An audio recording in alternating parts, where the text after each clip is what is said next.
Hi viewers, welcome to our channel. ప్రస్తుతం మనతో పాటు ప్రముఖ political analyst and director and producer Tripuneni Chittibabu garu ఉన్నారు. ప్రజెంట్ రాజకీయ పరిస్థితులు అటు ఏపీలో అండ్ టీఎస్లో ఏ విధంగా ఉన్నాయన్న విషయాన్ని ఒకసారి ఆయనతో చర్చించే ప్రయత్నం అయితే చేద్దాం. సార్ నమస్కారం సార్.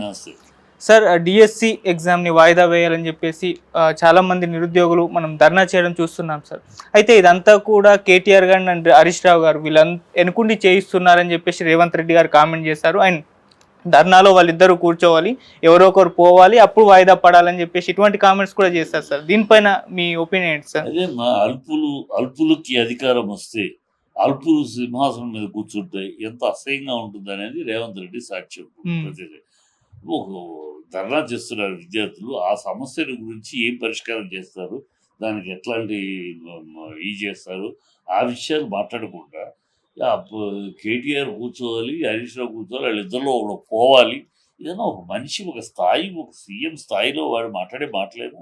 ఒక వీధి గల్లీ రౌడీను గల్లీ నాయకులాగా మాట్లాడతారు సీఎం. ఇప్పటికే ప్రజలు ఈ రేవంత్ రెడ్డి మా సీఎం చెప్పుకోవటానికి సిగ్గుపడుతున్నారు తెలంగాణ ప్రజలు. రేవంత్ రెడ్డి ఎందుకంటే అంత చిల్లరతనంగా అంత చీప్గా ఉంది తప్పితే అతని బిహేవియర్, అతని మాటలు, చేష్టలు. ఇప్పుడు దానికి తార్కాణం ఇది. అది పాటు వాళ్ళిద్దరు కూర్చోవాలి, వాళ్ళలో ఒకడు పోవాలి.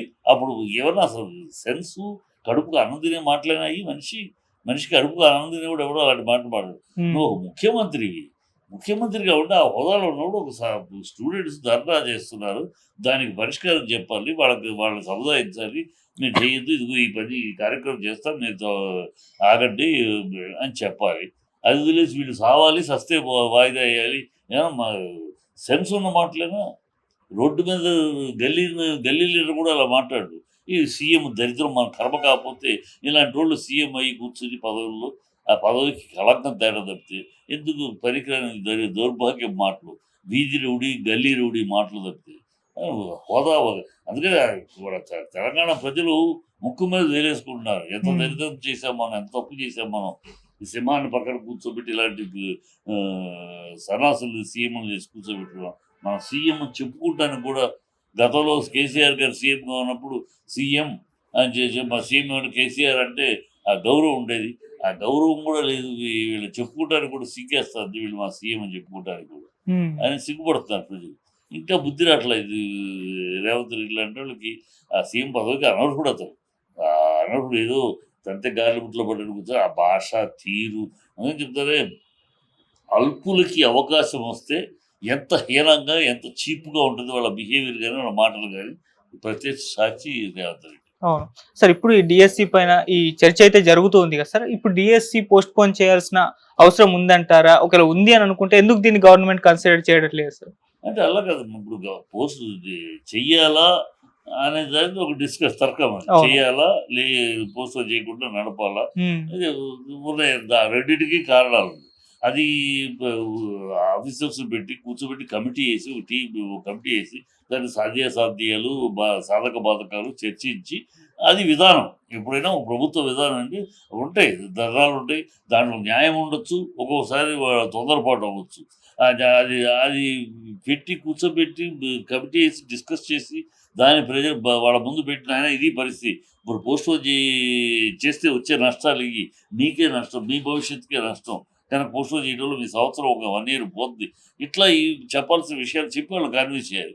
లేదు పర్వాలేదు చేస్తే అంటే ఇమ్మీడియట్గా ఓఎస్ మీ కోరిక మన్నిస్తున్నాం చేయాలి. అవి కాకుండా ప్రొలాంగ్ చేయడం, దాన్ని కూడా పొలిటికల్గా వాడు చావాలి వీడు చావాలని మాట్లాడటం, నిర్లక్ష్య ధోరణి, ఒక బాధ్యతారాహిత్యమైన పని ఇప్పుడు జరుగుతుంది రాష్ట్రం. Okay sir. ఆయన కోచింగ్ సెంటర్ల పైన కూడా కామెంట్ చేస్తారు. కోచింగ్ సెంటర్లు కూడా పోస్ట్ పోన్ చేయండి అని చెప్తున్నారు. అంటే 3-4 నెలలు పోస్ట్ పోన్ చేస్తే ఆ 3-4 నెలల్లో 100 కోట్లు సంపాదించుకుంటారు. వీటన్నిటి వెనుక కూడా అంటే కేటీఆర్ గారు, హరీష్ రావు గారు వీళ్ళని రెచ్చగొట్టే ప్రయత్నం చేస్తున్నారు. ఇటువంటి కామెంట్స్ కూడా చేశారు. పొలిటికల్ కామెంట్ చేయడం వల్ల అతని అలక్ష్యం ఎంత, అతని బాధ్యత సీఎంగా అతని బాధ్యత నిర్వర్తిస్తున్నాడా, ఒక అలక్ష్యంగా ఒక వ్యక్తిగా మాట్లాడుతున్నాడా కనపడుతుంది. అది ఒక అలక్ష్యం. ఇలాంటి సమస్య స్టూడెంట్స్ చేస్తా ఉంటే దాన్ని ఏదో వాళ్ళు కోట్లు సంపాదించడానికి చేస్తున్నారు కుటీర్లు. వీళ్ళు వెనకాల నుండి తోస్తున్నారు. వెనకాల నుండి చూస్తే నువ్వు అధికారంలో ఉన్నావు కదయ్యా. వెనకాల నుండి అధికారంలో ఉంటే వెనకాల నుంచి చూస్తే ముందు నువ్వు జై. నువ్వు ఈ ఎదవాగుళ్ళు ఎందుకు, ఈ సన్నాసి వాగుళ్ళు, ఈ సన్నాయి నొక్కుళ్ళు ఎందుకు? నువ్వు ఎదురుగుండా మాట్లాడు. నువ్వు ముఖ్యమంత్రివి, హోదాలో ఉన్నావు, అధికారం నీ చేతిలో, ప్రభుత్వం నీ చేతిలో ఉంది, ఏ ఆఫీసర్స్ నీ చేతిలో ఉన్నారు. దాని సాధక బాధకాలు చెప్పు. పోస్ట్‌పోన్ చేయటం వల్ల ఎంత నష్టం జరుగుద్ది? మీకు ఒక 1 ఇయర్ ఇలా పోద్ది, మీ ఇది జీవితంలో 1 ఇయర్ పోద్ది, కెరియర్‌లో 1 ఇయర్ పోద్ది, ఇయన్నీ చెప్పు. హ్మ్. ఇందువల్ల పోస్ట్‌పోన్ చేయటం వల్ల మంచిది కాదు. ఈ యాజ్ ఇట్ ఈజ్ జరగటం వల్ల మీకే మంచిది. ఎక్స్‌ప్లెయిన్ చెయ్యి. అంతేగాని వాడెవడో ట్యుటోరియలోడు సంపాదించుకుంటాడు. వీడెవడు చేస్తే వీడు సస్తే బెటరు. ఈ అంటే ఒక ఆ హోదాకి తగ్గని మాటలు. సీఎం హోదాకి సరిపోని మాటలు. సీఎం హోదా ఏ సమస్యలొస్తే ఇలాగ మాట్లాడతారు. ఎక్కడ విన్నాను నేను. ఎక్కడ ఏ రాష్ట్రంలోనూ, ఏ సీఎంలోనూ, ఈవెన్ లాలూ ప్రసాద్ సీఎంగా ఉన్నప్పుడు కూడా దాని బీహార్‌ని ఆటవిక రాజ్యం అప్పుడు కూడా లాలూ ప్రసాద్ కూడా ఇలాంటి మాటలు, అక్కడ లాలూ ప్రసాద్ పీరియడ్‌లో కూడా కాపీ జరిగినప్పుడు కూడా అతను ఇలాంటి మాటలు మాట్లాడలే. ఒక హ్మ్. బాధ్యతతోటి మాట్లాడాడు. ఇది ఎక్కడ దొరికిన సీఎం అండి. అసలు ఒక బాధ్యత లేదు. ఒక లూజ్ టాకు, లూజ్ టంగు, ఆ చిల్లర నాలిక, ఏం మాట్లాడతాడు, ఎందుకు మాట్లాడతారు, ఒక సీఎంగా మాట్లాడుతున్నామే, మన బాధ్యతలో మాట్లాడడం లేదు. ఏం సమస్య వచ్చినప్పుడు సమస్యకి పరిష్కార మార్గాలు ఇమ్మీడియట్‌గా కూర్చొని ఆఫీసర్‌లు కూర్చోబెట్టి చర్చించి వాళ్ళకి ఎక్స్‌ప్లెయిన్ చేసి చేయటం చేయాలి. అవును. అది అది వదిలేసి ఏం మాటలు, ఈ రాజకీయ మాటలు, రాజకీయ కూడా వాళ్ళ వెనకాల నుంచి చూస్తున్నారు, వీళ్ళ ముందు నుంచి చూస్తున్నారు, వీళ్ళ పక్క నుంచి చూస్తున్నారు. ఇయ్యా నువ్వు చూస్తే ప్రభుత్వంలో ఉన్నావు, నువ్వు ఎటు నుంచి చూస్తావు, నువ్వు చెయ్యి. ఆ సమస్యను పరిష్కారం చెయ్యి. అది కదా నీ బాధ్యత. అంటే సార్ ఇప్పుడు కేటీఆర్ గారు, హరీష్ రావు గారు ఈ ఇష్యూ వెనుక లేరంటారా? వాళ్ళు ఈ ఇష్యూని ఏ విధంగా ఎందుకుంటారు? చూస్తున్నారు? అంటే సపోర్ట్ చేస్తున్నారా లేదా విద్యార్థులకు? వాళ్ళు ఎందుకుంటారమ్మా? ఏం పని స్టూడెంట్స్‌ని స్టూడెంట్స్‌ని ఎగదోస్తే, స్టూడెంట్స్ మొత్తం కేటీఆర్ ఎగదోస్తే చేస్తే అసలు మొన్న ఎన్నికల్లో ఓటమి ఎందుకొస్తది? మీరెలా గెలుస్తారు? స్టూడెంట్స్ మొత్తం మా పక్కన ఉంటే. బీఆర్ఎస్ పక్కన స్టూడెంట్స్ ఉంటే, కేటీఆర్ చెప్పగానే స్టూడెంట్స్ ఏకపడిపోయి ధర్నాలు చేస్తా ఉంటే, అంత బలం ఉంటే ఎందుకు పోయేది? అంటే వాళ్ళ స్టాండ్ ఎటువైపు అని విద్యార్థుల వైపు నిలుస్తున్నారా? విద్యార్థి లేకుంటే వాళ్ళ స్టాండ్ అయినా విద్యార్థుల వైపు హ్మ్. పరిష్కరించండి. మా స్టాండ్ అయినా విద్యార్థులు సమస్య ఉంది. ఓకే. వాళ్ళ కారణం ఏంటి? వాళ్ళకున్న సమస్యలేంటి? ఎందుకు నీ పోస్ట్‌పోన్ అడుగుతున్నారు? ఆ సమస్యలు వాళ్ళ కారణాలు వాళ్ళకున్నాయి విద్యార్థులు. ఆ హ్మ్. కారణాలు వినండి. విని దానికి పర్యవసానం కాదనని మీ కారణాలు కరెక్ట్ కాదు. ఇగో లేదు మీ కారణాలు కరెక్ట్, దానికి ఇలాంటి మార్పులు చేస్తాము అని ఇది చెప్పాలి కదమ్మా! అవును. విద్యార్థులు ధర్నా చేస్తారంటే వాడిని వదిలేసి వాళ్ళు డబ్బుల కోసం చేస్తున్నారు. వాళ్ళు ట్యుటోరియల్స్ వాళ్ళ కోసం చేస్తున్నారు. వీళ్ళు ఎగదోస్తున్నారు. ఈ మాటలేంటని. హ్మ్. మేమనేదేంటంటే సమస్య వచ్చి వాళ్ళు కరెక్టో కాదో, ఓకే. విద్యార్థులు కరెక్టో తప్పో, ప్రభుత్వ బాధ్యత ఏంటి? ప్రభుత్వ బాధ్యత ఏంటి? ప్రభుత్వ బాధ్యత విద్యార్థులు ధర్నా చేస్తున్నప్పుడు ఆ నాయకులను పిలిచి, ఆ ముఖ్యులను పిలిచి ఏమిటి? ఎందుకు ధర్నా చేస్తున్నారు? మీ సమస్య ఇది. ఇదిగో దీనికి పరిష్కారం ఇది.